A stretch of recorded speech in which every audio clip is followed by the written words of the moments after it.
All right, before we get into this episode, I'm going to make sure that I have all of the sound bites that I'm going to need for this one. Also, Scott is always right. I am wrong. You are correct. I could be wrong. Demons exist. Okay. I think that pretty much covers it. Folks, we are diving into quite possibly one of the weirdest episodes that we have ever produced for this show. And to be honest, I have no idea how it's going to be received. So we are talking Comically from your end, no doubt. And yeah, at the end of the episode, I usually ask if your opinions changed on stuff. I'm like, probably not going to do that this time around. I feel like you're pretty set in your ways with this, but it's going to be an interesting conversation for our listeners. Nonetheless, I just want to say when I push back on certain beliefs, it's not an attack. Okay. If that is an indicator for how this episode is going to go, I'm sure there's plenty of people. There's people who want to see us straight up get into physical brawls and stuff on YouTube. So actually, I thought about it. It's probably not an attack. I will let you know if it's bad enough that I'm just going to go straight on attack. Opening your mind just a little bit already. It just opens. That's what I needed. That's the soundbite I needed. It just opens my eyes a little. But I didn't put that in. It's too bad. It's too late. Folks, today we're talking, of course, the question, did humans coexist alongside dinosaurs? And I have some very, very interesting information to share with you regarding that. And you can make up your own decisions. Christian and I pretty much set in our ways. And you, on the other hand, at the very least, will be entertained. This is a more entertaining subject than Dogman. Well, there you go. But far less real. Wow. That's which is hard to say because that is very hard for you to say. Yeah. Dogman doesn't exist. I said it. But demons exist. So we got that in our minds. In the meantime, we'll beat it out of them. Yep. And we'll see you on the inside.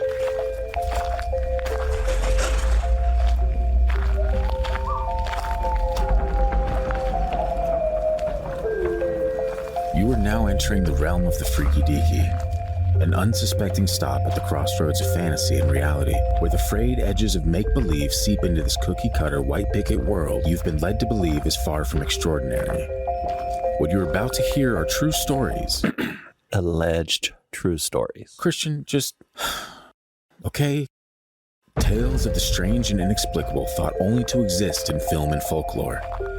Although difficult to accept, we do not know everything about this reality. About time or space, what lies beneath the ocean's depths. And try though we might, the unchanging truth remains. There are some things we legitimately cannot explain logically. As I mentioned, this episode, actually both of these are pretty dense.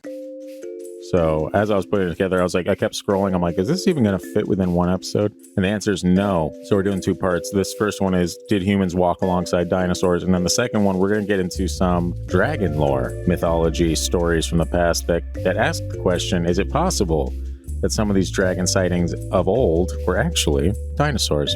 I'm not going to answer until we get into the actual subjects and the stories. You're holding your tongue on this one? Right now, I think everybody knows my thoughts. I actually have in this script, and I'm going to see if I got your cues properly, because there's certain things that I wrote in this script, and then in parentheses afterwards, I put what I imagine you're going to say. Okay. So now that you know that you probably won't say anything, like immediately after, you wait for me to say something, and then you'll tag it, but... No, I've been waiting for this episode. It's a fun one, honestly. At the very least, like I said, it's going to be very entertaining. Watch people be like, actually, that was the most boring episode I've ever heard in my life, guys. Thank you for that. I wish I could do a Neil deGrasse Tyson for this episode. Would be perfect. Oh, you wish you could impersonate him? Yeah. Would be fun. I wish I could impersonate a bunch of people for this episode. There you go. You should have had your own soundboard ready. We just connected to this bad boy, and you're just over there pressing buttons. Dude, science. I'm not that good with tech. Yeah, it's okay. I set it all up for you, Christian. I'm going to briefly say that we ask one thing of you, and that is you listen to the episode in its entirety, and if you enjoy what you hear, slap a 5-star review on that. Find us on social media at Freaky Deaky Pod. If we sound a little different, it's because we're recording in the middle of the day. I just put my son down for a nap, and so things are a little haywire to begin with. We're not in our comfort zone, you know? And it's a day off for me. And it's a day off for you. That is rare as well. Especially when we're recording. Usually it's like, get up at crazy hour. Yeah, 3 a.m. Get over here. Take a nap and close the store at night. Oh, yeah. So without further ado, folks, let's get into this. What? I'm sorry. Already? Yeah. Already? Okay. Let's get homeschooled. Wow. Wow. Well, you're about to. But see, I have an interesting perspective because I was also in public school. So I have both sides of the aisle that I was raised on. And guess what? One of them is a little more believable than the other. Whichever one you were indoctrinated into. I was indoctrinated into both. Nope. Which makes me perfect for this episode. We'll which see. means We'll see. that everyone needs to listen to me and remember, Scott is always right. As we continue. No, about honestly, entertaining subjects to talk about. Sure, there's that. But also, this is one of the rare episodes I put together where I'm like, I'm sure 90% of our audience is gonna be against me, and there's gonna be a handful of folks that are like, hey, actually, yeah, Scott, you make sense. Well, I think the percentage will be skewed. In the United States, it's probably like 95, 93. When you get in other parts of the world, especially Europe, 99% are going to be against you. Oh, cool. So there wasn't a section where it was like, actually, you have more. No, it was like everywhere across the board is going to be against you. And that's fine. I think you're okay in the South. Wow. On this one. What are you saying about, you know what? It's fine. Guys, we don't need to take this. We can get into the episode. Commentary, not criticism or attacking. Yeah. And please remember when you're commenting on this episode, your personal thoughts, keep it civil. All right. Christian and I are going to do the same to the best of our ability. And we ask that all the listeners, regardless of whether you believe it or not, you just be civil with your discussions, because your boy has a really trigger-happy block finger. And guess what? I'm happy to use it. So, and I'm not affected by it. So be kind, rewind. Let's get into things. Oh, it takes me back to my Blockbuster video days. I'm sure it does. Takes me back to my Mos Def Jack Black movie days. Anyway, we're going to get into this and just kind of briefly touch on when dinosaurs were discovered originally. Okay. And this is from AmericanScientist.org. So it's your happy place. I'm going to disagree with this one right away, but, but talk about it and I'll tell you why I disagree, I think. Well, that's a great way to start, Christian. Thank you. I would expect nothing less.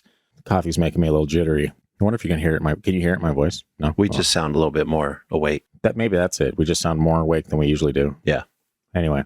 The first ever mention of a dinosaur fossil dates back to 1677 when Robert Plot, director of the Ashmolean Museum at Oxford, described a bone found in Oxfordshire as the thigh bone of a human giant.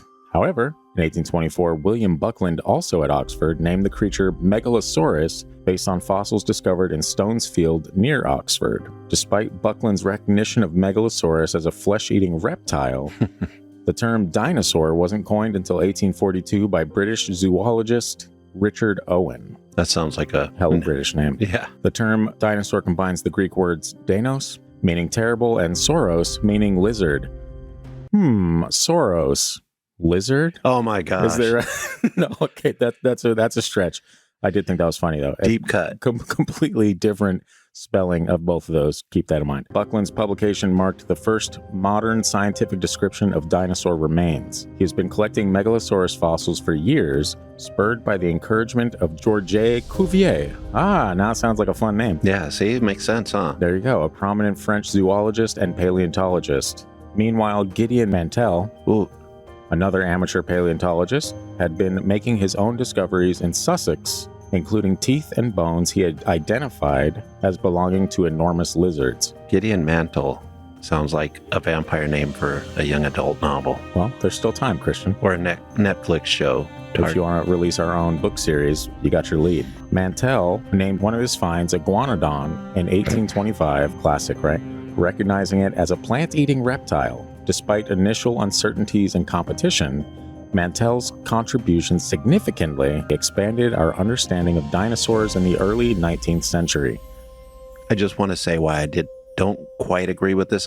Maybe that article is mentioning they were discovered or identified, but there's tales, from Greek and Roman writings that they were coming across dinosaur bones. Yeah. So yeah, this is when it was like cataloged, pretty much. It was like the first time we actually were like, this is what we're calling them. This is what they are. Fair enough. Yeah. And I'm depressed to say that it wasn't a giant human, That's what we all hoped for. That would be a lot more fun than dinosaurs walking with humans. Giant humans riding dinosaurs. Now we're on to something. Do you think the dinosaurs ate the dogs very often, or cats? I think a lot of the dinosaurs up to a certain point were vegetarian. I think it was obviously not, because we have a Tyrannosaurus Rex. Have you not seen any of the Jurassic Park movies? Here we go. Yeah. Oh, wait. They were made to be plant eating so that they would only torture the souls and cause pain on plants. No, wrong again, as is tradition. But personally, and I haven't fleshed out the idea fully, but personally, I think when they were on the verge of extinction, like getting closer to extinction, is when they actually started cannibalizing themselves. And so that's when dinosaurs started attacking other dinosaurs, blah, blah, yada, yada, yada. Interesting. Okay. It is interesting. I know. I'm going to shut up for a little bit so we don't get bogged down right away. That is true. And this could be one of those things where I think it's a gigantic episode. And then by the time I'm reading, I'm like, well, 28 minutes has passed. Okay. Trust me, I have plenty to say if we run out of time. I know. I was like, at the very least, if we run out of the actual information, there's going to be arguing for like 30 minutes. So we'll try to keep that to a dull roar if we can. So yeah, now we got that out of the way. The next thing that we're getting into is depictions of dinosaurs predating their official discovery. And this first one is something that I've mentioned on the show. And it's not even like... Did you share it with me? I think... Oh, no, maybe I didn't.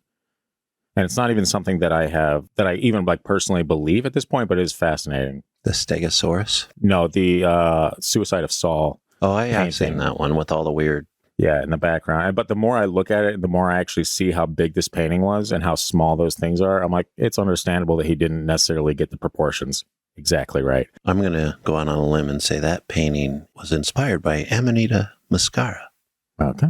Well, you're probably wrong, but that's fine. Yeah, so this first one is Pieter Bruegel the Elder's Suicide of Saul painting. So we start this off with a fun one that we've touched on briefly in the past. Pieter Bruegel, that is a hard name to say fluently. The Elder's painting titled The Suicide of Saul was completed in 1562. It is one of the earlier works of the Flemish Renaissance master, who is renowned for his detailed and atmospheric landscapes as well as his scenes of peasant life. In Bruegel's The Suicide of Saul, the biblical narrative of King Saul's tragic demise is depicted with vivid detail. According to the Old Testament, Saul, the first king of Israel, was defeated in battle by the Philistines. Faced with impending capture and fearing torture, Saul chose to take his own life by falling on his sword. His armor-bearer, witnessing Saul's act of desperation, is depicted in the painting as poised to follow suit. What many have noticed in the background, however, is what appears to be human beings riding sauropods. Although there's a lot of speculation as to what the intended animal was actually supposed to be, with the common consensus among skeptics being that the animal Bruegel was attempting to paint was actually a camel.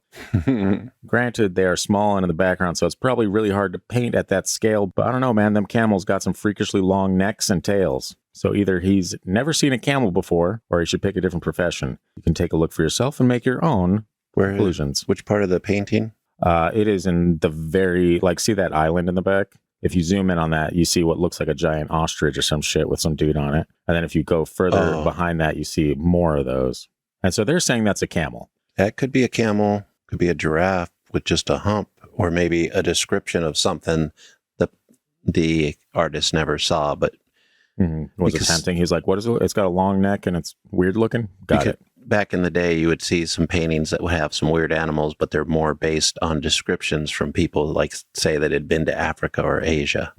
And like I said, like, I've never actually seen the full painting until recently. And so it's understandable because that is very much in the background. It's understandable that that is a very tiny canvas you're painting, and the details are probably going to be a little harder to get in there. My feeling is the Loch Ness people, you know, the Loch Ness Brotherhood got into this museum years ago. Of course. And put their propaganda in the form of a plesiosaur. Okay. Well, that's one take on it. Past that, we're getting into the Mesopotamian cylinder seals. If you're not familiar with what those are exactly, Mesopotamian cylinder seals were small cylindrical objects crafted from various materials like stone, typically engraved with intricate designs or scenes from daily life. Emphasis on daily life. These seals were used in ancient Mesopotamia, primarily during the Sumerian, Akkadian, and Babylonian periods as a form of signature or authentication. They were rolled on the clay tablets or other surfaces to leave an impression, serving as a mark of ownership or endorsement. While most cylinder seals depicted religious symbols, mythological scenes, or everyday activities like farming and trade, some curious examples feature what appear to be dinosaur-like creatures. These depictions, often interpreted as dinosaurs by modern viewers, are intriguing but controversial. Essentially, the presence of dinosaurs on Mesopotamian cylinder seals remains a mystery, sparking debate among scholars and fueling speculation about the ancient world's knowledge of prehistoric creatures. Now, this is an audio podcast, but I'll see if I can save some of the images to post over on our socials. Life is chaos. I can't promise that, but I'm going to do my best to at least put something out there that you guys can kind of not really follow along, but I'll try to mark it up as best as I can. Or you could just Google what we're talking about and you'll have instant gratification. Isn't that nice? Looking at this cylinder seal, if you look at the heads of these creatures, Yes. those look like what a head would look like if it was just bones. So it almost makes me wonder if they had found fossils of a long-necked creature, and that is kind of what the skull looked like. And they just put together the animal, similar to how we would many years, thousands of years later, and put the bones together. And sometimes we were wrong with how we put them together. I could be wrong. Of course, the body looks like that of maybe a bull or that kind of creature. I definitely don't see that. But that muscular. Oh, yeah. Yeah. Yeah, the image in question shows what appears to be two sauropods, long-necked dinosaurs, with their necks intertwined in a geometric pattern. Following along with that, we've got a few of these examples from vastly different areas of the world, all depicting the same image. So the next one is actually Bishop Bell's tomb brass, and this is from 15th century Carlisle Cathedral. Tomb brass engravings, also known as monumental brasses, served as memorials to commemorate the deceased in medieval Europe, particularly in England.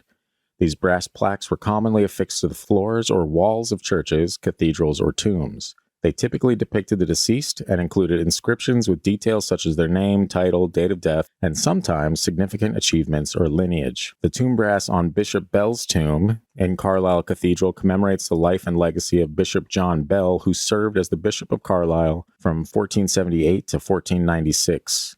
The brass engraving on his tomb features an effigy of the bishop, usually depicted in clerical vestments, along with intricate decorative elements characteristic of that period. The inscription on Bishop Bell's tomb brass includes details about his ecclesiastical office, his tenure as bishop, and perhaps his contributions to the church or the local community. Along with these inscriptions are a number of animal engravings as well.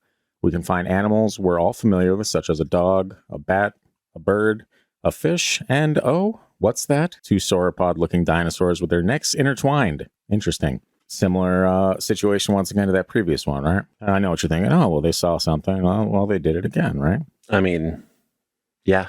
Yeah. Well, there you have it. What's particularly intriguing is that the previous two artifacts were created centuries apart and in different locations more than hundreds of miles apart. This suggests that different cultures or different times in history recorded these creatures engaged in the same behavior. You might find this behavior odd at first glance. However, it's not so unusual when you observe certain long neck animals engaging in similar behavior today. One such example that comes to mind is giraffes engaging in, well, we call it necking, unless you're a pervert like Christian, where necking is what you used to do with your girlie alone in your parents' car in serial killer country back in the doo-wop glory days. But I digress. Comparatively, you could liken this behavior to rams butting heads, an activity often associated with conflict or competition. Is it possible that, like many of the ancient inscriptions, these depictions are showing nothing more than common behavior between animals, as witnessed by humanity? Is it possible? Can you repeat that last line? I'm sorry. Is it possible that, like many of the ancient inscriptions, these depictions are showing nothing more than common behavior between animals, as witnessed by humanity? That would be my assumption in most of these cases. The brass kind of looks like it would be a dinosaur, but that one is a little faded. I'll give you that. Yeah, I'm assuming that if they look at it closely, they can see the markings we can't see in the picture that might help them determine that it looks like a dinosaur as opposed to another animal. And that one in particular was on the floor. So he was entombed in the floor of the church for whatever reason. And so that one being kind of smudged up is from people. Yeah.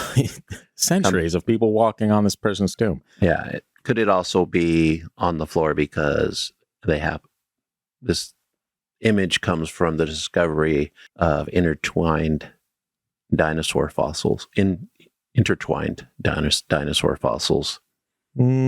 Because if a couple were flooded into where, a basin where then sand and mud would cover them up, they might be interconnected like this, like we find in the Alaskan boneyard up here. We actually talk about, a little later, we talk about that, the flash type of thing that could happen with a lot of these, but science all over the world pretty much says that's impossible. Okay. But we'll get into that a little later. The next one is the Narmer Palette, which once again depicts long-necked dinosaurs with necks intertwined. What a shocker. The Narmer Palette is a significant archaeological artifact from ancient Egypt, dating back to the early dynastic period, around 3100 BCE. It was discovered during the late 19th century in 1897 by the British archaeologist James E. Quibble and his team in Heracanopolis. In Egypt? Yeah, modern-day Qom el Amar in Upper Egypt. The Narmer palette is a ceremonial palette believed to have been used for grinding cosmetics or pigments. It is carved from a single piece of siltstone and measures about 64 centimeters in height, which is about 480 inches. Are you lying? Yeah, of course, man. I don't have instant conversion in my head. I should have actually swapped that out. But the palette is intricately decorated on both sides with detailed relief carvings depicting scenes of Narmer, an ancient Egyptian king, engaging in various activities such as smiting enemies and participating in ceremonial rituals. The inscription found on the Narmer palette is written in hieroglyphs and provides valuable historical and symbolic information. It depicts Narmer wearing the crown of Upper Egypt on one side and the crown of Lower Egypt on the other, symbolizing his unification of the two lands. The inscription also includes hieroglyphic symbols representing Narmer's name and titles, as well as scenes of him triumphing over his enemies and performing religious rites. The discovery of the Narmer palette is significant because it provides insights into the early history of ancient Egypt, particularly the process of political unification and the development of royal iconography and symbolism. It offers valuable evidence of early Egyptian kingship and state formation. Well, just like the previous two examples given, the fascinating thing about the Narmer palette is one of the larger inscriptions found on one side is what appears to be two human beings handling, once again, two sauropod dinosaurs with long, intertwined necks. I'm sorry. These do not look like sauropods to me. They look like they have the body of a lion, the head of a lion, and the neck of a snake. And the tail of a panther? Is that where you're going? I didn't even look at the tail. Or a tail of a monkey? You're the one into tails, not me. Wow. What's up with the guys without heads? Well, that's probably just their enemies. And look at the fact that their heads are placed between their feet. Interesting. Yeah, there's a lot of very interesting imagery on this thing. This one, to me, does not remind me of dinosaurs. The other two I could go with. This one just looks like traditional Egyptian art with their fantastic beast that they have. And where to find them. Well, I mean, you find them in Egypt, obviously. Apparently, yes. Yeah, I will say the faces on this thing alone are very odd. Yeah. But that's beside the point. All right. Are we going to talk about Stegosaurus? I'm so glad you asked. Yes, we are the Stegosaurus engraving in the Ta Prohm Cambodian temple. Science claims this is likely caused to natural erosion. And that's probably the biggest haha that you're going to get out of this episode. The idea that there's a carving of a Stegosaurus at the Cambodian temple is a claim that has gained attention and sparked curiosity among some individuals. However, it's essential to approach such assertions or assertions with skepticism and critical thinking, right? The depiction of a Stegosaurus at Ta Prohm is often cited as evidence of ancient knowledge of dinosaurs or even time travel in ancient civilizations. I like that better. Time travel does sound pretty dope. That's more likely. I will give you that. Than people walking with dinosaurs. Wow. Anything is more likely than that for you. However, mainstream archaeologists and experts in the field of Cambodian art and archaeology generally reject these claims. The professionals say the carving in question is more likely the result of natural weathering or erosion, which can sometimes create shapes or patterns resembling recognizable figures. Additionally, pareidolia, the tendency of the human brain to perceive familiar shapes or patterns where none exist, may play a role in interpreting the carving as a Stegosaurus. Now, listeners, I want you to pause this episode and Google Stegosaurus of Ta Prohm, Cambodia. That's Taprohm. Now tell me, does this look like erosion? Does that look like natural weathering? No, not even remotely close. I mean, it could be something else. What if it was a Flintstones screenshot from way back in the day? The stonemason carved something that actually like came out like a lotus flower over or around it. Whatever this is, I don't know, man. I mean, you can pretty clearly see legs ahead and but once you see the thing, the plates on the back, you kind of automatically assume it's a Stegosaurus. So, but if you don't look at those, that doesn't look like a Stegosaurus to me. I can't tell what kind of animal that looks like, though. I mean, you can hold on to that with all of your heart if you'd like, Christian. No, I'm covering the plates. I'm like, it doesn't really look like a rhinoceros. Kind of a little bit, but not much. Either way, it's definitively we can argue about carvings and all that stuff. And we will. But we have not found any dinosaur bones that have existed in the time of humans.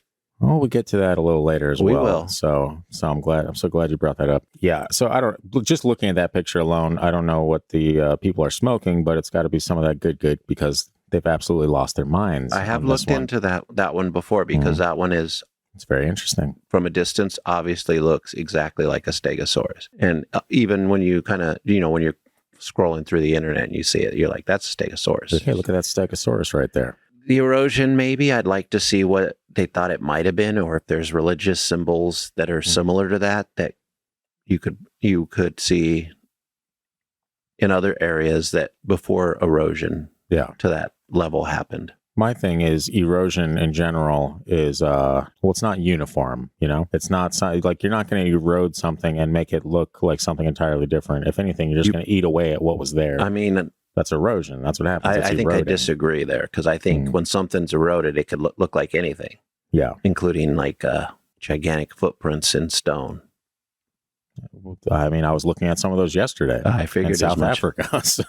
And I guarantee that was not erosion. It could have been man-made, but it certainly wasn't erosion. This brings us to our weirdest one yet.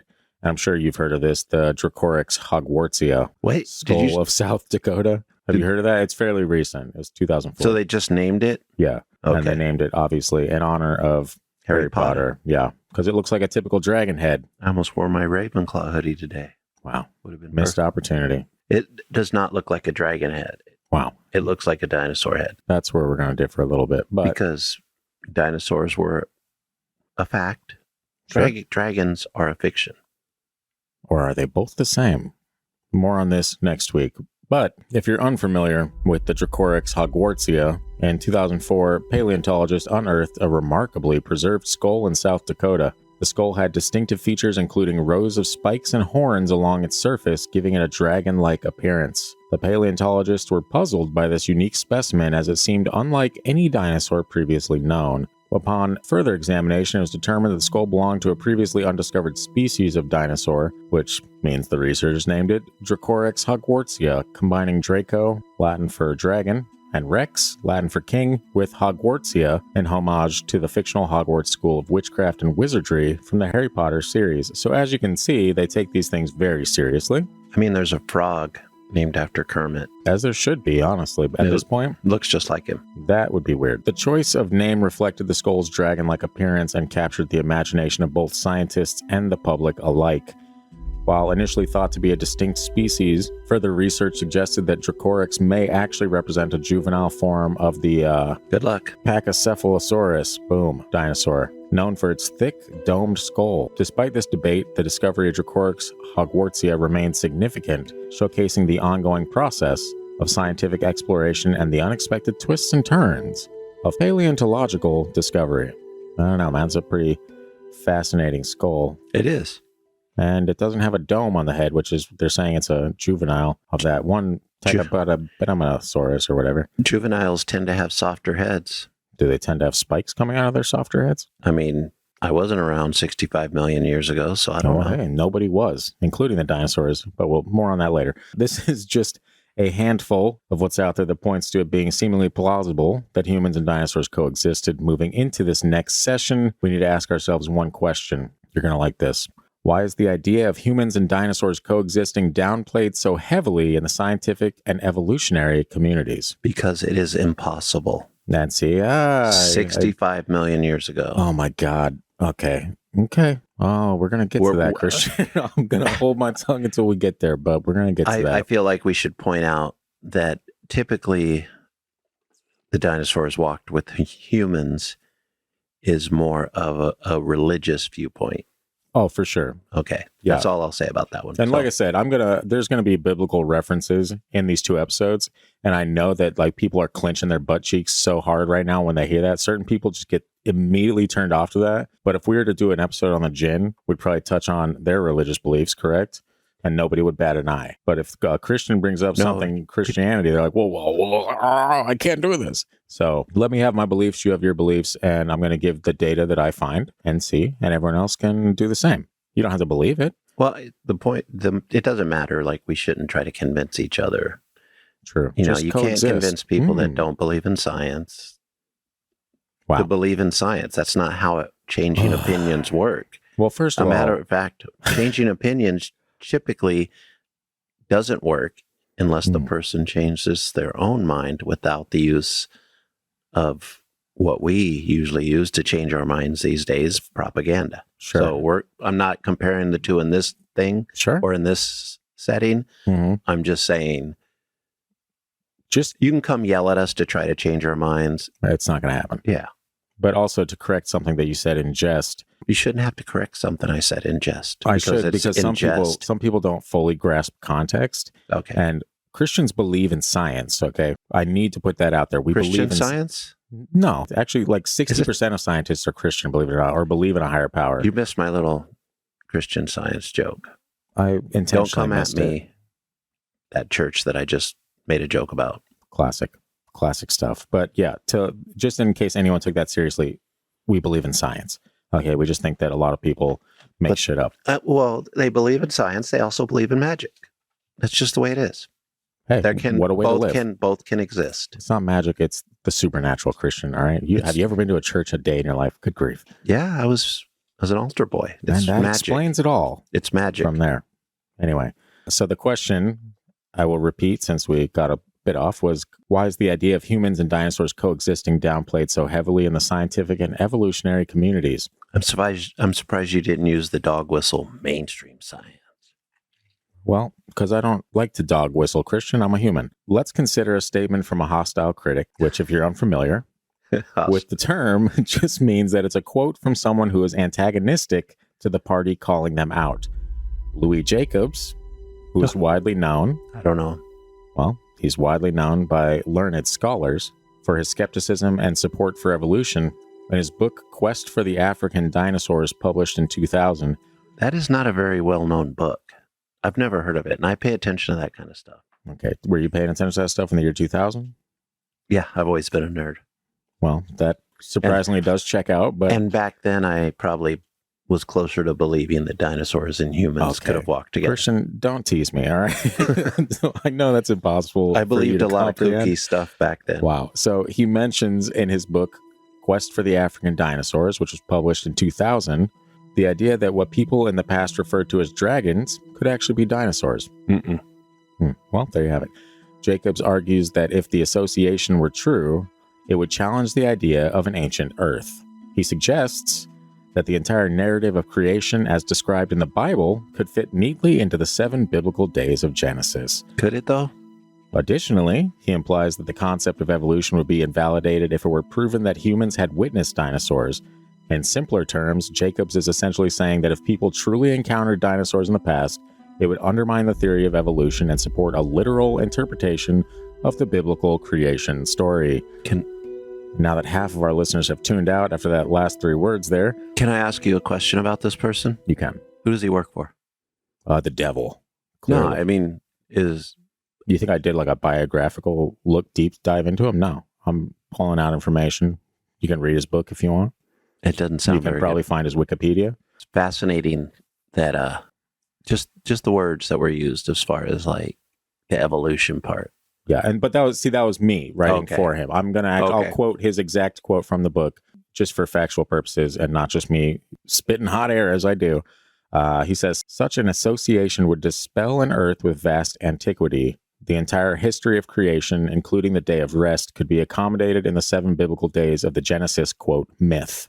Evolution would be vanquished. But it's not. I mean, sure, dude.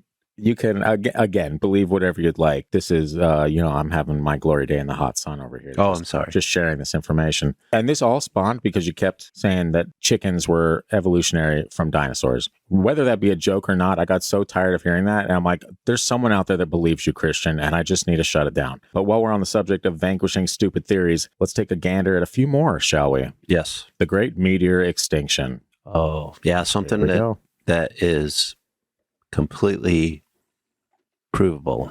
It's not provable, but it's a very good theory. Let's go. Okay. Let's apply some critical thinking to that. Okay.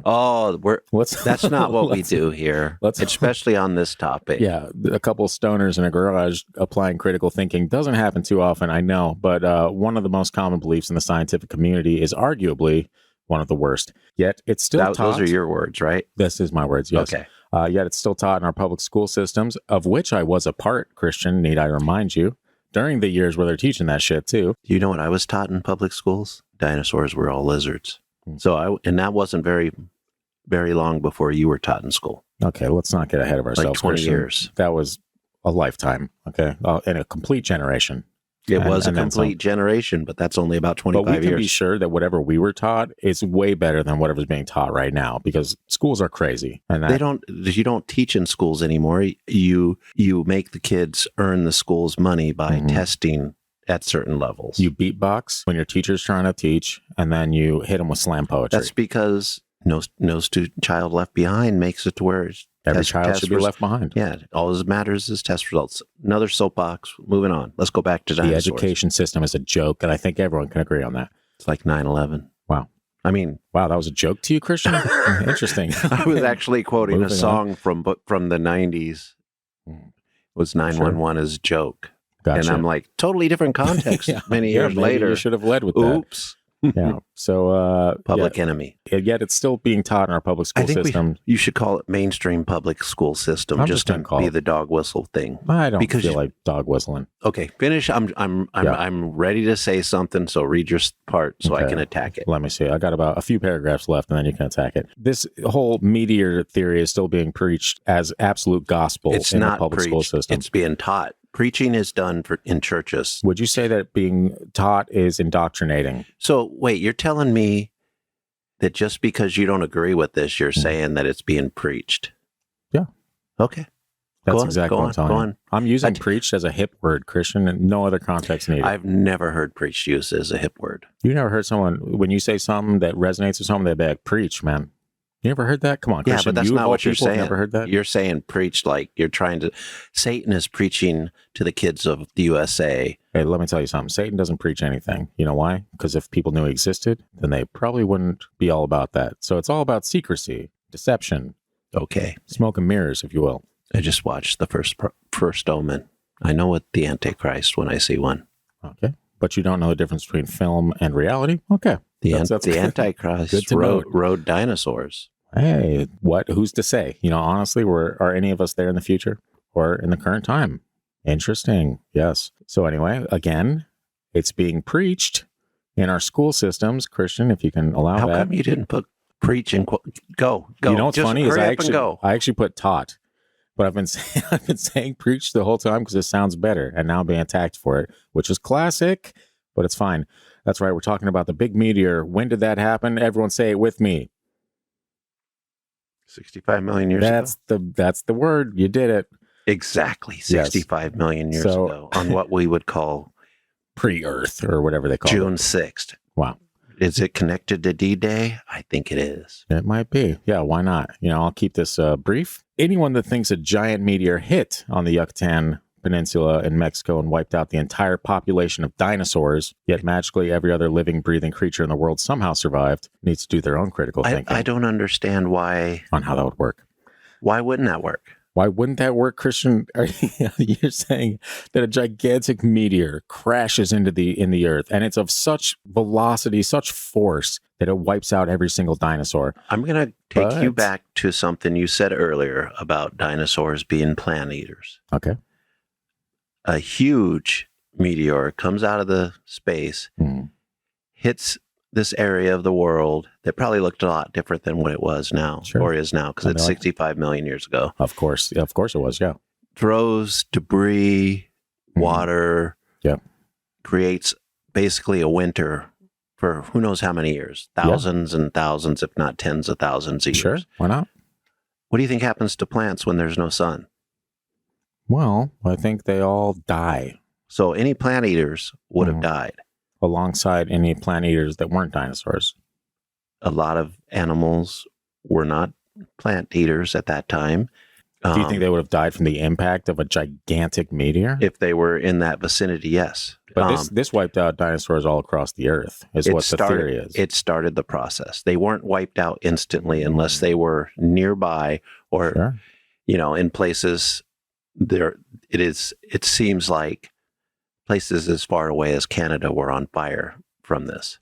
and other parts of the world, because That happens. basically you're going to It's a shoot up a gigantic lot meteor. of fiery rocks. Wherever it comes back into the atmosphere or lands again, it's going to set something on fire in Why a lot not? of cases. Why not? But the animals that took over Mhm. from that point were a different type of animals. Were they though? Yeah. They were basic mammals. Do you have In a any lot of cases. examples of that? I have as many examples as you've been providing earlier, but Wow. they're just as easy to find. Mhm. And I'm sure we're going to have to add a little bit of context to this. So I'm sure we're going to have to post some stuff when we get close to this episode, just to kind of support what we're talking about Oh, here. we're going to try. Yeah. There's a lot to cover. I'm like, even a social media post, I can't throw 5,000 pictures in there. At some point, y'all got to get out there and do your own research. Well, I mean, some of this is easy to find, Hmm. but there were other creatures on the earth that in your teaching or preaching would have been made by God, and those animals took over Hey, that niche, in wherever my they teaching, were. dinosaurs were also made by God. I've had a lot of In different everybody's beliefs on this. teachings, dinosaurs are made by God.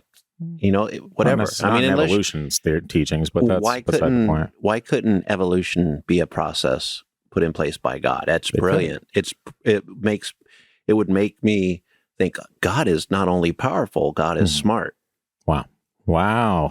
That would make you think God is smart. Okay. because God be like, okay, I've set this up to where I don't Yeah. have to control it every day because of free will and the world. I can't be what else is he hands-on doing? constantly. Okay. Well, maybe. I mean, according to the subjects we touch on, Mhm. if God existed, God would be taking care of a lot of worlds with different alien life than ours. So Sure. time is limited even for God. Actually, that's an entirely different episode, but I do have way out there thoughts on alien life that, you'd probably be able to guess right off the top of your head, and that's I feel fine. like we're crossing into the territories that other podcasts are taking over right now No, that we know. no, they get very weird. It's very logical conclusions. These aren't crazy out there theories. These are very easy to grasp, easy to understand, easy to digest. Do you hear what the words coming out of your mouth? I do, and it's a It's little not- scary, it's but not- it's fine. Okay. It's a little terrifying, but I'm fine with it. Anyway, moving along. Maybe you say dinosaurs had a monopoly on the earth at the time and there were no other animals. There were all kinds of animals. I'm not saying you, I'm saying to our listeners, maybe Okay. they're asking this, and I'd encourage you to go look up the book Living Fossils. Have you heard of that book? I've heard of the book. I don't quite remember it. By Dr. Carl Werner, Who's he work for? the Germans from the sound of it. It's a W, but I'm saying Werner for your benefit. It might be I mean, Werner. that is, if he's German, that is the way to say it. Mhm. You know, friend of the pod, Werner But he's Braun. not a friend of the pod. First of all, very big enemy of the pod. But it's kind of funny because that was one of our early first episode. I don't remember. We It's talked like about episode 16 or something. Operation Paperclip. Was Oh, that? no, that was 4. Yeah. I shouldn't know that, but somehow that's the information my brain decides to hold on to. It documents all the different creatures that they found living together with dinosaurs, frogs, turtles, parrots, owls, snakes, snails, etc., all perfectly fossilized, right? But do they look exactly like? They look exactly like what we have today, like identical. And didn't the alligator and shark exist back then too? The shark, I Sure. think, is older than dinosaurs. It's older than trees is what people try to tell you. Whether that's true or not, I wasn't there, but I'll save you some time and I'll give you a quote from Dr. Werner himself. He says, "We find mammals in almost all of our dinosaur dig sites. These were not noticed years ago. We have about 20,000 pounds of bentonite clay that has mammal fossils that we are trying to give away to some researchers. It's not that they are not important. It's just that you only live once, and I specialized in something other than mammals. I specialize in reptiles and dinosaurs." And for the record, Dr. Carl Werner is an evolutionist, which is hilarious if you think about that, because he's almost proving evolution wrong himself just with his book that he released. But I mean, that's there's beside plenty the of point. paleontology showing other animals, and especially mammals, Mhm. to the point where they call them placental mammals. So they just make shit up. No, It's like, oh, this was around, so it's evolution still basically works. where all the mammals came from, based on evolution, But if we're which talking is a fact. But 65 anyway, million years ago, Yeah, they were like rodent type animals, marsupial type animals. I'm talking actual animals we see today, fossilized from something that happened 65 million years ago. They're the exact same. They look the exact same as what we carry around Yeah, here. because sometimes you don't have to evolve. You evolve based on the climate and the environment you're in. Some species have always whatever they evolved into worked, like a shark. It has always worked. There's not much change there because that works in almost every system that you'll find them in, and they can adapt to areas unless their air comes from water. Now, let me ask you this. You say that evolution works because you have to adapt to certain climates and changes and whatnot, correct? Now, let's say a gigantic meteor hit the Earth. Wouldn't you need to adapt to that regardless of what you are? If you're a mammal or a bird or something like that, wouldn't you need to evolve into something better to handle that situation? And some creatures are better able to evolve, and not everywhere changed that drastically for certain animals. Dinosaurs, yes, because they probably ate a lot. And it probably changed the air they were breathing. But some animals, a lot of animals that burrowed underground, eventually came up from underground and ta-da! Changed. We're back. The interesting thing about his quote is that he's saying that during the dinosaur digs, where these things were fossilized, is where he finds these mammals. So it's not like it's on the opposite side of the world. You're going to find mammals in those areas because that's what the dinosaurs were eating sometimes. Okay, yeah. Were mammals. Sure. Sometimes. But we just talked about them possibly being plant eaters. But that's what you said. That's what I said. I know for a fact some weren't plant eaters. You know for a fact, Christian, were you there? What are you, Doctor Who now? You got your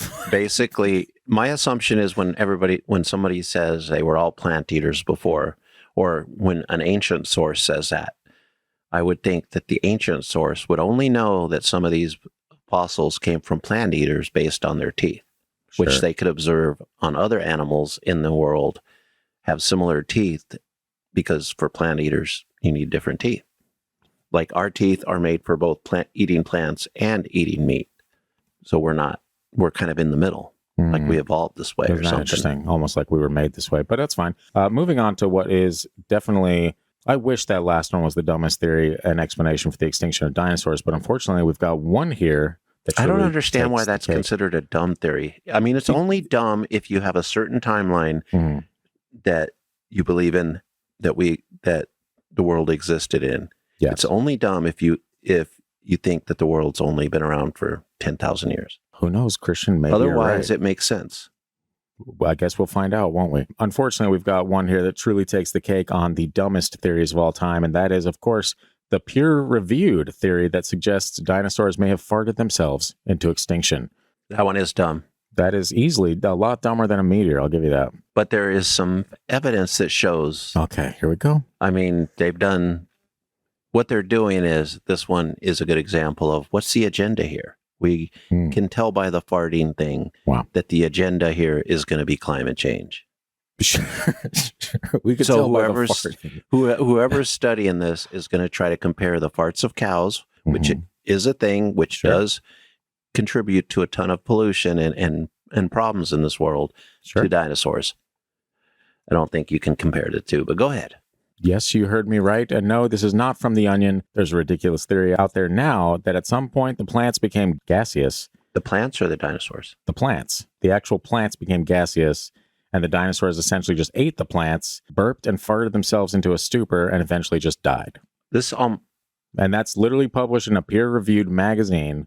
But did you read I read the whole thing. The peer-reviewed part? Yeah, this is, well, not what every peer had to say about it. Here's what I've noticed, because the peer-reviewed stuff is so boring unless that's your job. It'll put you to sleep, honestly. Other people come in and pull little pieces of it and sensationalize it. So this one, it's stupid the way it's presented, like peer-reviewed. Obviously, that means they think it's true. No, it's just... whatever they were peer reviewing probably had nothing to do with dinosaurs. With dinosaurs I'm telling you, this is a peer reviewed thing that probably had cows in there.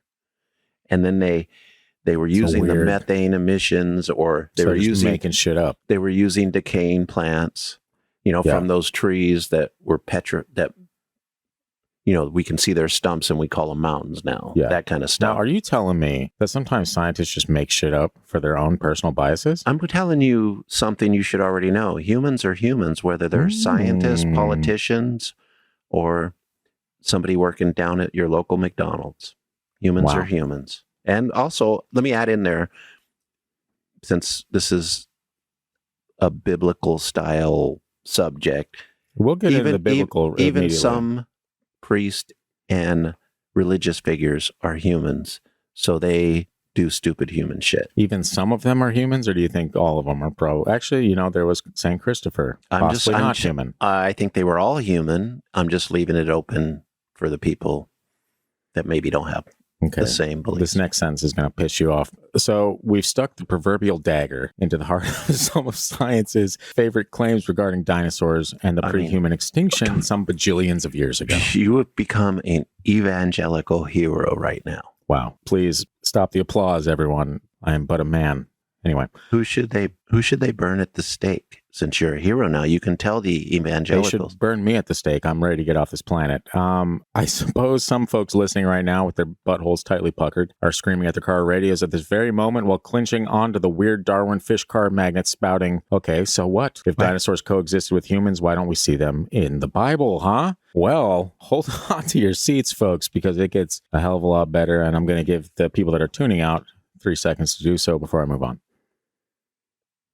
Don't tune out. We're going to get really entertaining here. Okay, bye. Anyway. Let's see. We're going to talk about Job? Yeah. Do you want to read the script, or would you like me to continue? I don't have the script. Yeah, you do. I shared it with you. Well, I'm so glad you asked. Now, I need to preface this next statement by saying that these are my own opinions, and I am doing this for the people, the listeners. I know a great number of our audience isn't religious, and I honestly do my best not to be someone that throws my personal beliefs, no matter how undeniably true they may be, down anyone's throats. Are you going to be offended if I talk about these things? Christian, this is the episode to talk about these things I'm presenting, so by all means, please feel free. You're big boys and girls, you can make your own decisions. However, if you have demons inside your body, much like my co-host that absolutely hates the mention of a creator, God, or the Bible. I don't hate any of that stuff. Feel free to skip this next chapter, as everything is timestamped on the episode. So if you're feeling tingly, go ahead and click that button. However, if you're curious about dinosaurs in the Bible, buckle up. First thing we need to take into account, the word dinosaur wasn't even created when the Bible's written. So because of that, we don't see a lot of words in the Bible. Where's the post office? Where's my iPhone in the Bible? We're not looking for words. We're looking for depictions of creatures that fit the bill for what we now call dinosaurs. Main two that come to mind are in the book of Job. First is Job 40:15 through 19, where God is talking to Job, saying, "Look at the behemoth, which I made along with you, and which feeds on grass like an ox. What strength he has in his loins. Oh yeah. What power in the muscles of his belly. His tail sways like a cedar. The sinews of his thighs are close-knit. His bones are tubes of bronze, his limbs like rods of iron. He ranks first among the works of God."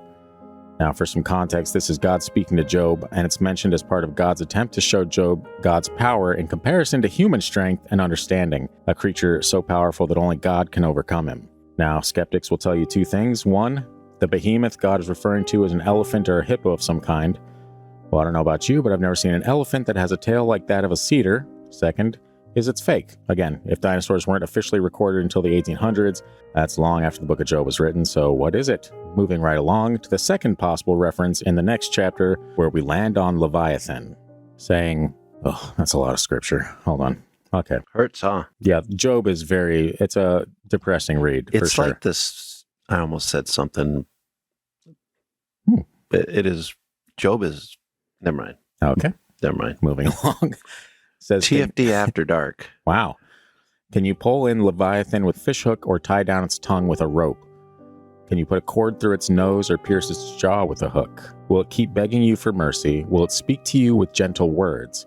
Will it make an agreement with you for you to take it as your slave for life? Can you make a pet of it like a bird or put it on a leash for the young women in your house?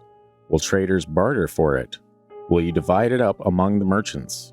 Can you fill its hide with harpoons or its head with fishing spears?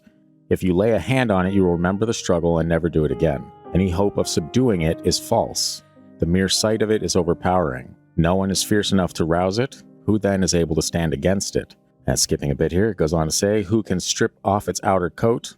who can penetrate its double coat of armor, who dares open the doors of its mouth ringed about with fearsome teeth. Its back has rows of shields, tightly sealed together, each is so close to the next that no air can pass between.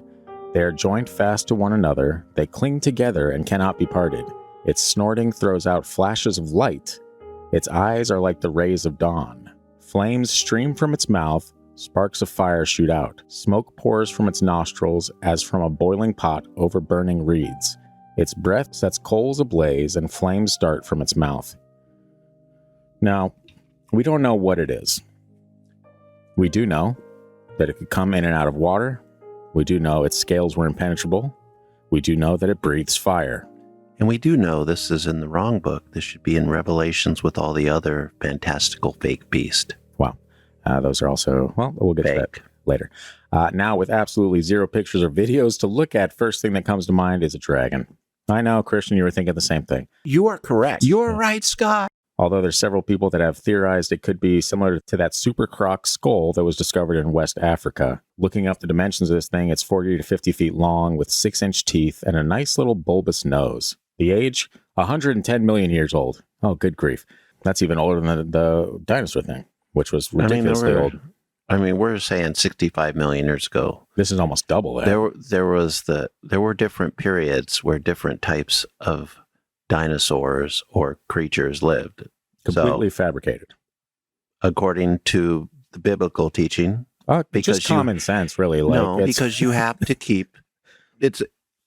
The world is not 10,000 years old, first off. Well, no one's saying that. Okay. Well, I mean, there's certain people you're are wrong. saying There's that. a lot of people saying that. There's certain people saying that. There's a whole museum set up for this shit. Is that the one with Ken Ham? Yeah. Oh, Ken Ham's a G, man. You hate on Ken Ham, but the dude's a G. I just like people to be right and not propagandists like he is. I mean, fine, he can believe that. What do you think scientists are, if not propagandists of their own belief systems? They're scientists.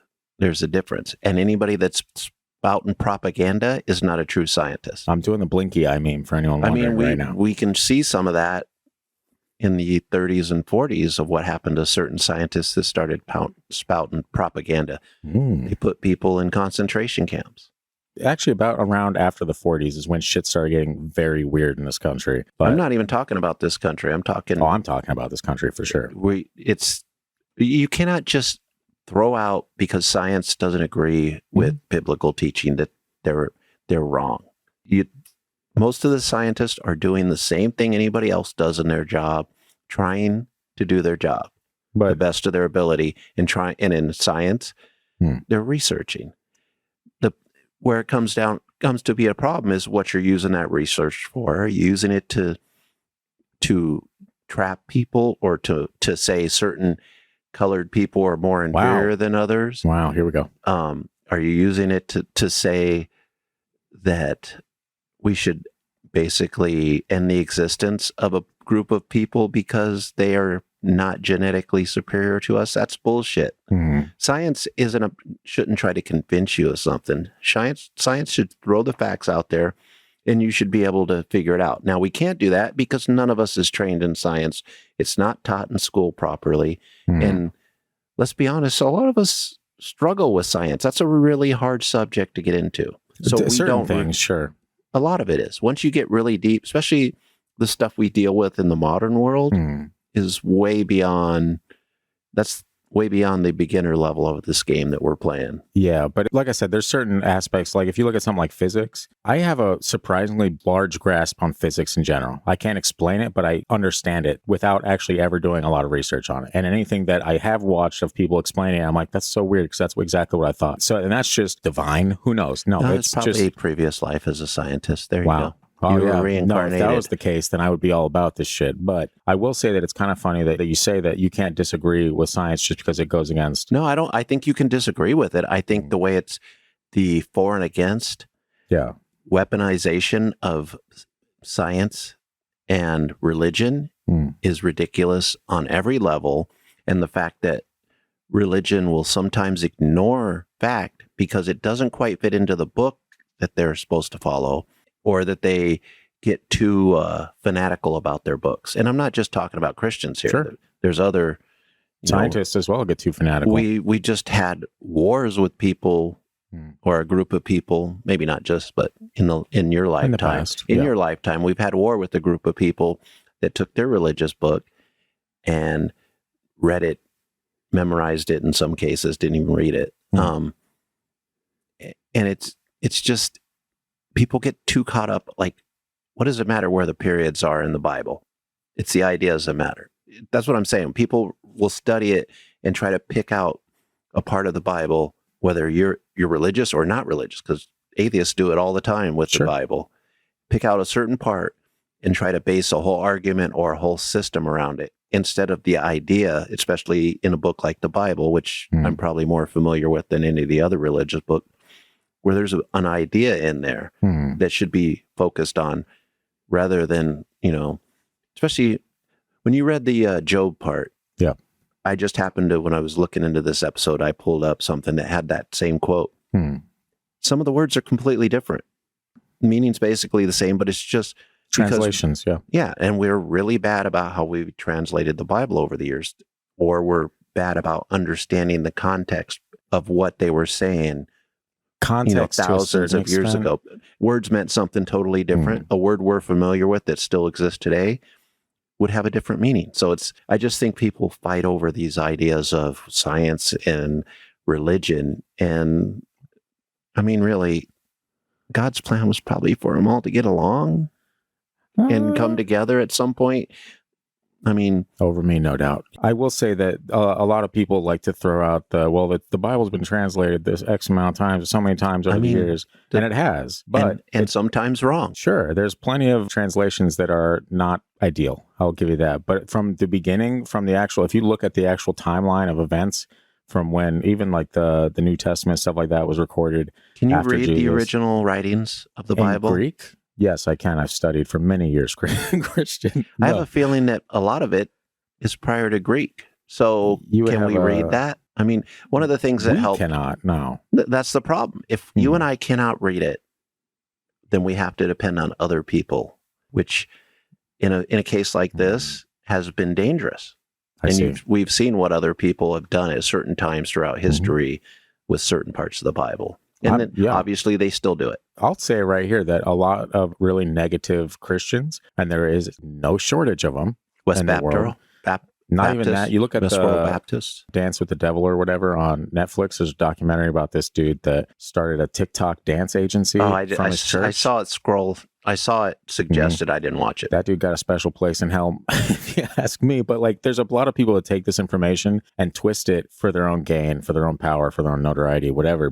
And some people are just crazy. There's also people that have spent their lifetime researching this shit and looking into specifically translations, when they took place, what takes place for the translation itself, the people that had to be present, that had to sign off on each one of these. It wasn't just someone was like, I translated this for you, send it to print. It's literally a whole process of, we need 5, 10, 15 different people to look over this thing and make sure that you translated this properly. And that's not the case for all of them, but for the main ones. In this case with me, you're preaching to the choir. I'm going to use that term because I'm going to let you in on something and let our listeners know. You may have an idea, but I basically watch something biblical, like biblical history every day. Sure. That is what I find fun. I like that history. I like to go back. I like to listen to different scholars explain to me what was going on in this area during biblical times. I like them to show me proof. You're a big history guy. You enjoy that. Yeah. So I pay attention to that stuff all the time. And it's, most of the things are just humans perverting words. And it's the same, going all the way back to where we got here. That is the same. And it's probably the same percentage of people that do it with science or with politics or with music or film. You know, it's the same percentage of people that are just maybe not completely wrong, or I don't want to use kooky or anything like that.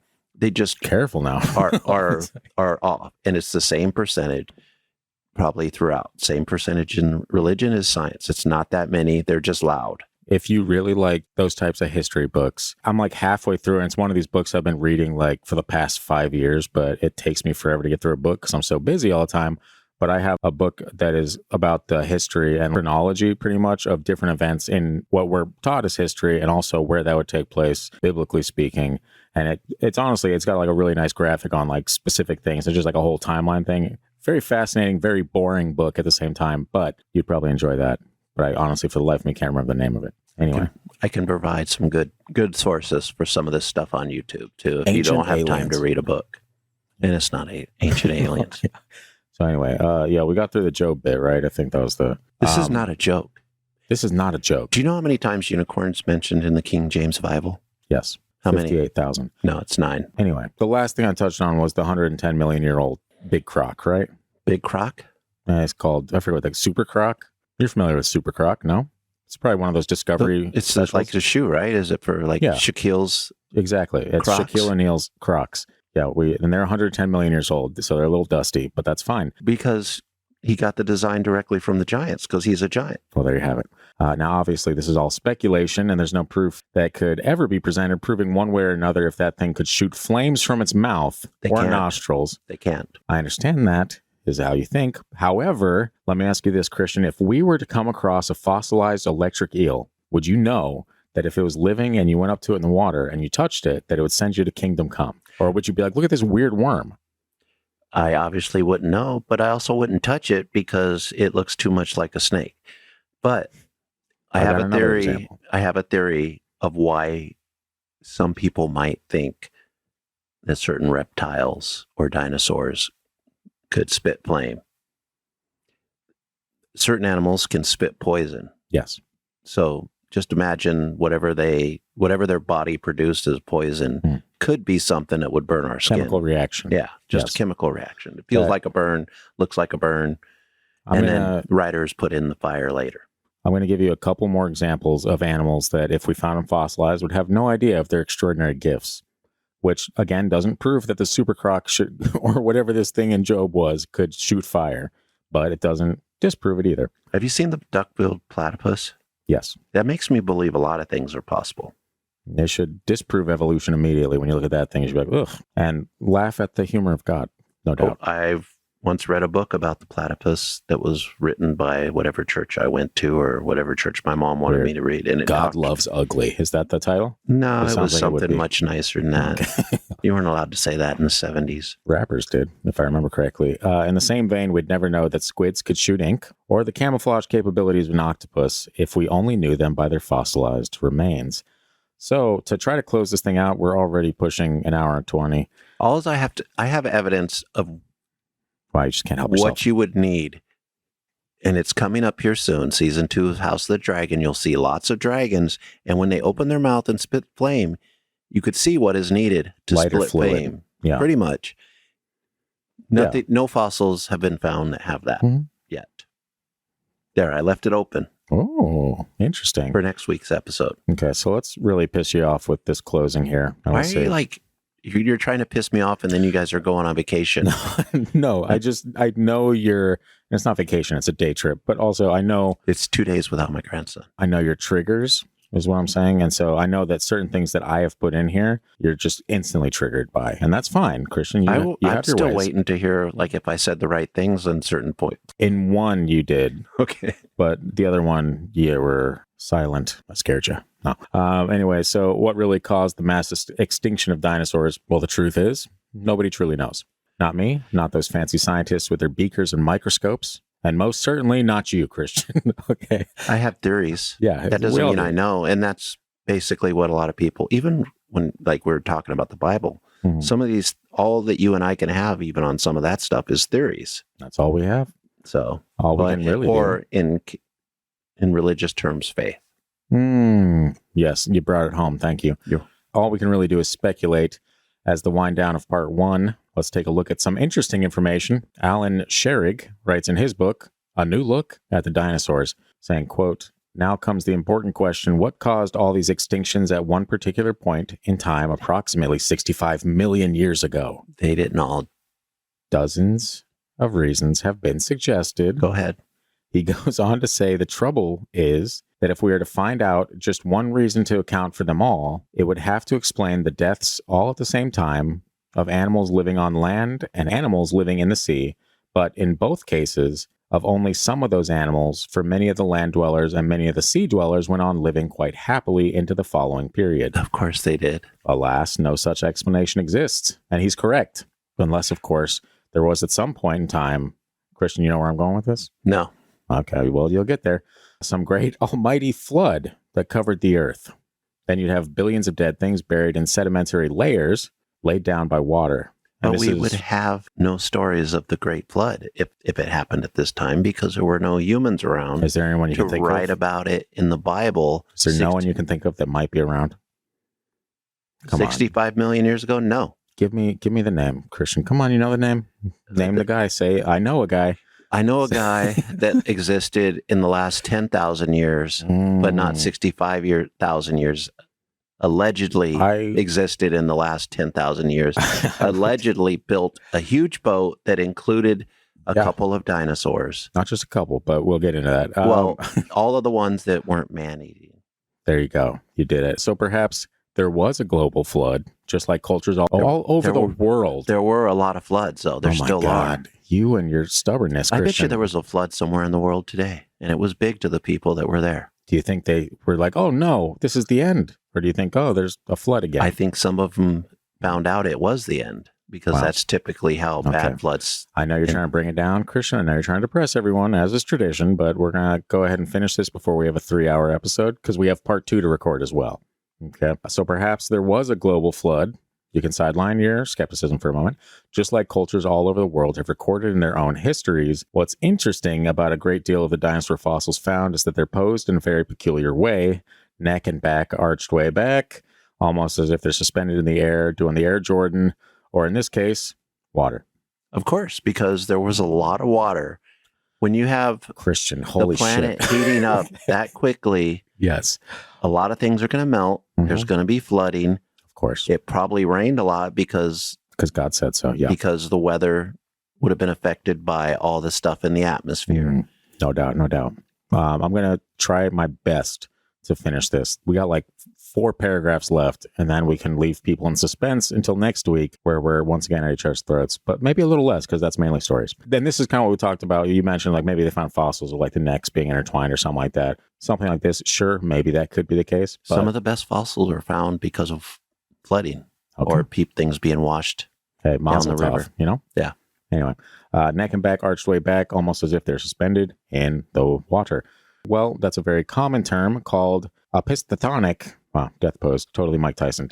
And researchers reject the idea of water as being responsible for randomly arranging the bodies in a death pose, as different parts of the body and the limbs can be in different directions, which they found unlikely to be the result of moving water.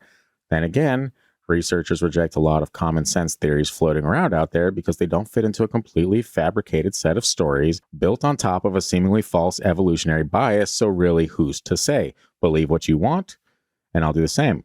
Now, I know what you're thinking. Okay, Scott, well, you didn't exactly give a theory yourself. Well, my simpleton theory is just that. Very simple. Hunting. Just because we've done that with many other species, this leads into part 2 directly. Like this last little bit here will lead into part 2. Okay. And that's my theory, which is hunting. Dragon legends originate from these stories of man taking on these giant scaly beasts to protect people, land, livestock, you name it. Yes, in this theory, Noah's old dusty ass brought dinosaurs on the ark. I know, sounds crazy, but biblically speaking, the size of the ark could fit roughly 800 tractor trailers on it. That's still not much. Boat. That's a big ass boat. That's 800? not enough for the animals. Well, here's another fact. That's a lot of space. Additionally, he likely wouldn't have brought grown dinosaurs. He likely would have brought either just eggs or the little baby ones before they get all gigantic. Anyway, I think after the flood, dinosaur populations would have been drastically lower, and over time, they were hunted out of existence, mainly probably for being a nuisance to humanity. We see it today with endangered species all over the world. Why wouldn't we see it back then? People in Africa hunting rhinos for sport. Why wouldn't old people hunt dinosaurs for sport or to take down whatever you want to, they're disturbing my props or they're eating my lettuce. Hurry up and finish so I can have my say. You've had your say this whole time, man. I got one more thing to say. Okay, I'll breeze through this. It's got 2 paragraphs. Thing is, there are still reports of dinosaur sightings deep in the jungles and various places around the world. Who's to say they're even really extinct? Those aren't dinosaurs. I'll leave you with one more thing to ponder until next time. If the extinction of the dinosaurs took place 65 million years ago, explain to me how scientists have found soft tissue and blood cells in these fossils. Surely 65 million years passes by, there's not a shred of evidence anywhere that you'd still be finding soft tissue. It's one of the first things to go. Are you done yet? Yeah, you can do your thing because the next paragraph is just a closeout. So, okay, please. so I want you to tell me why they'd be able to find soft tissue on certain specimens. Well, because nobody, every time I see this pop up, nobody ever says how that could possibly be. Now, I'm not going to bore us with a bunch of scientists, but there is potential that we could find something like that based on how it was covered up by the soil or whatever. Yeah, they break down quicker. The soft tissue does, but I'm sure there's 65 million years. You think soft tissue could survive 65 million years in a without air and anything that would damage it? Possibly. Could what, nature like saran wrap or could nature accidentally do that from time to time? Totally. Not I mean, that's the explanation. That's the whole reason we have fossils, is because nature from time to time covers them up with mud, and they're preserved and they turn into rock. But even that, but there's also, no way. I'm sorry, they weren't hunted to extinction. And this is my final word on the subject before I let you move on. I'm closing out. They were not hunted to extinction because they did not walk with humans. Okay, I'm done for this week. Wow, he's out of breath. He's visibly angry. Anyway, so there you have it. Christian provided theories without any evidence. Take my propaganda and smoke it. And that's exactly what we'll do. We'll take it right to the trash where it belongs. But join us next week for part 2, where we get into some historical accounts of dragons and the lore surrounding them. They'll once again aim to do away with the ridiculous story that we're brainwashing our children with, that dinosaurs became extinct 65 million years ago. No, do not be deceived. Humans and dinosaurs coexisted, and because of this, I think it adds a unique perspective to the dragon legends of old. And since this episode is so fucking long already, we'll see you next week. Valerian, the Black Dread. Wow, racist.